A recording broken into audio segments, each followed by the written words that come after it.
Chụp con này. Ai có kính mang kính lên đeo nào? Như là mình chụp cơ thể thôi nhỉ? Cơ thể mặt vết này. Chụp ra sao bữa nhỉ? Thì xong rồi, về chiều lại lên. Đừng câu này. Nào đừng câu nhát lại. Bài phim này, bài trực tiếp rồi, chết chả rồi. Đừng câu sexy. Cái gì đấy?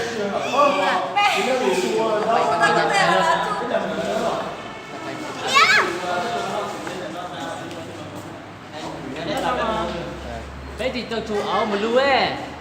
Ba chụp ấy. À. Anh chị, có nhân chiều à? Chiều Mới lấy được. Có một lưu có tập thể mà. Quay à? Quay của. Một quay cho đừng câu dùng câu trở lại xanh. Quay tiền.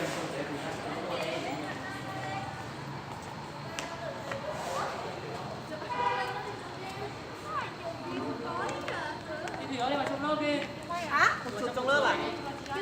Chụp trong lớp à? Ừ nhỉ. Trong này đẹp không? Bàn ghế. Bóng be à?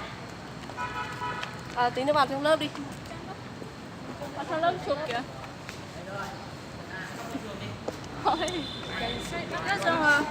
Đây hồi chán không? Quá. Quá đánh nè. Ít đánh ạ. Phải nói chứ phải Cái lồng câu nó này. Cái mấy hồi chán à? Thôi này tôi chỉ nó. Tôi xăm mưa này. Lồng câu nó tôi xăm mưa này. Sắp bao đấy chỉ cũng bảo đi muốn tụi bắt sắp tông cho nó như này hôm đó nè. nóng quá đi mất. Tôi nói thế. Ngoài kia đi để thấy đông đông người đi. Thì là tao nó. Sân câu cờ đi. Lên thì tép bắn nè nè. Mông tê bắn nè à? Muốn tép bắn nè là bây giờ.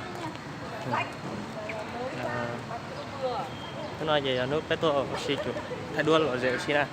Cần là tiền vậy tôi thay đua là dễ xí. Bây giờ lần câu sớ cái từ lần câu lần này chạy lên thì tên lần câu sân nữ.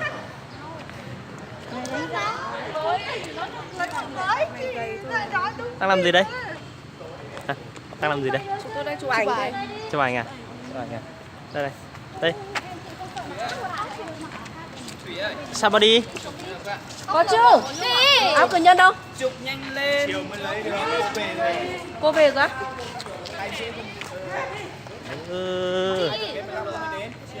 Cho nó có một sexy.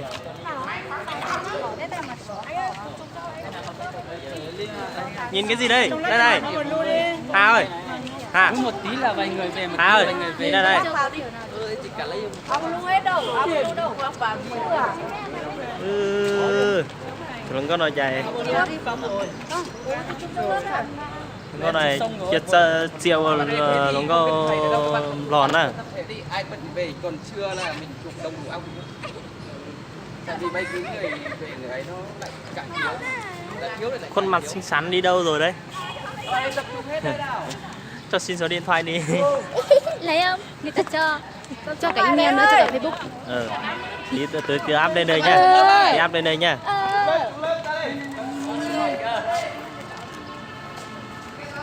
Ở bên này cho chụp được mà.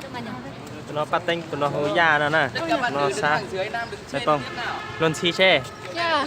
Quay kia thôi.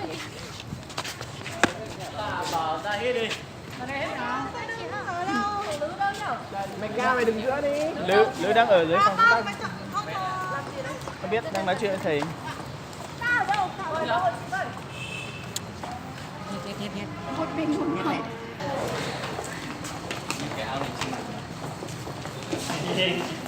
Trên bàn rồi. Bỏ cái đồ này xuống đây. Rồi hết điện đây.